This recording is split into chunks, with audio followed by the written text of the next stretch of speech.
On va parler d'un des fruits qui est l'un de mes fruits préférés, la figue.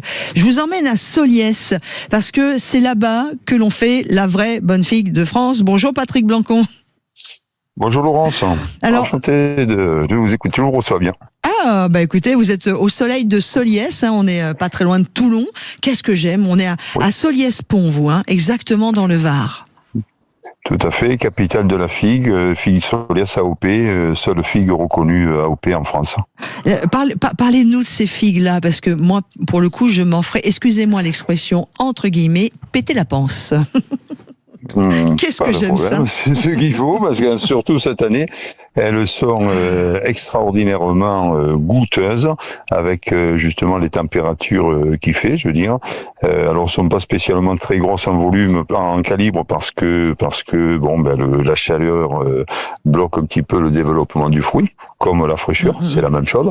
Mais par contre, gustativement, rien de comparable, même avec les autres années. Très très très bon, excellent. Alors pourquoi la figue de Solliès, en tout cas celle de Solliès-Pont, pourquoi on dit que ce sont les meilleures figues? Elle pousse sur un terroir un peu particulier, avec énormément d'ensoleillement, sur une plaine d'alluvions, donc les arbres ont un bon développement.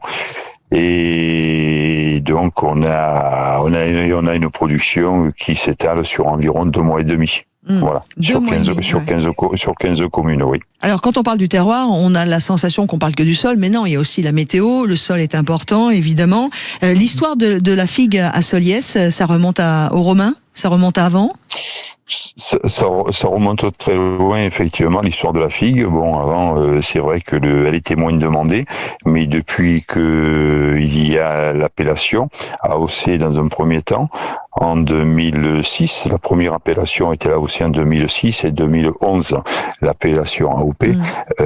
Donc, les ventes ont été propulsées, je veux dire, et le fruit a été beaucoup plus connu et apprécié de partout, un petit peu de partout dans le monde. Je veux dire, moi je reçois du monde à ma boutique et j'ai du monde avec Internet qui vient un petit peu de partout. Quand ils sont en vacances, ils viennent découvrir la figue de Solliès, justement. Alors Solliès, ça viendrait du mot soleil, très exactement. Un petit peu de culture générale un dimanche matin sur Sud Radio.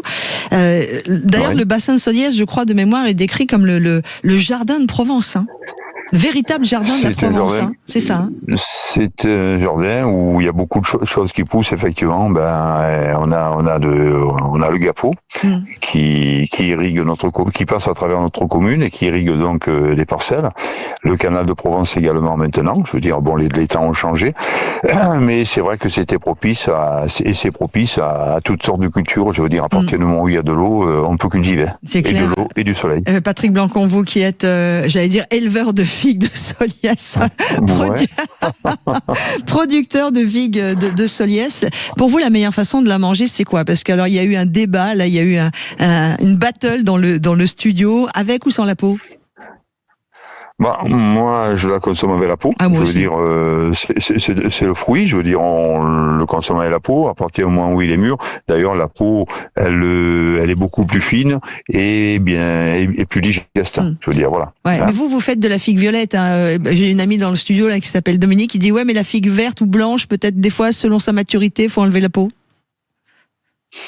Oui, non, mais quand c'est mûr, vous la levez pas. J'ai de la figue blanche, j'ai une variété haute, j'ai de la DNA, j'ai de la panachée. Et la panachée, c'est un véritable petit bonbon. Ah ouais. Et puis on a en bouche, c'est comme une figue confite. C'est clair, c'est clair. Et puis la figue, ce qui est extraordinaire, c'est qu'on peut la manger en fruits comme ça. Moi, le matin au petit déjeuner, mais juste la cueillir sur le figuier, manger, c'est un bonheur. Il y a des moments comme ça qui ressemblent au paradis. Ouais. Et puis dans des salades d'été, c'est sublime aussi. Merci beaucoup d'avoir été avec nous pour parler de cette belle figue de Solliès, Patrick Blancon. Une bonne journée, Laurence. Merci. Ah oui, une bonne journée à vous aussi. L'adresse de Sud Radio pour faire livrer une palette de figues, c'est à Boulogne-Billancourt. Je vous embrasse. Allez, tout de suite.